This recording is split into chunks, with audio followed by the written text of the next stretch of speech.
भगवान गौतम बुद्धांचा जेव्हा महापरिनिर्वाण झाला, निर्वाणाच्या आधी एका उपासकाच्या घरी जेवण होतं. त्या उपासकाचं नाव होतं चुंद कमरपुत्ता.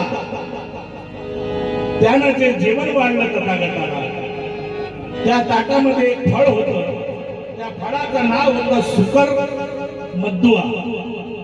त्या फळाने ते दूषित झालेलं होतं, ज्यामुळे तथागत आजारी पडले. आणि तिथे जेवण आटोपल्यानंतर तथागतांनी म्हटलं आपल्या उपासकाला, चुंद कमरपुत्ताला म्हटलं, अरे हे जेवण दूषित झालं, भिक्षू संघालाही देऊ नको आणि तूही खाऊ नको, तुझ्या परिवारालाही खाऊ देऊ नको. खोल खड्डा खादून त्याच्यात घाल आणि आम्ही आता इथून निघतो.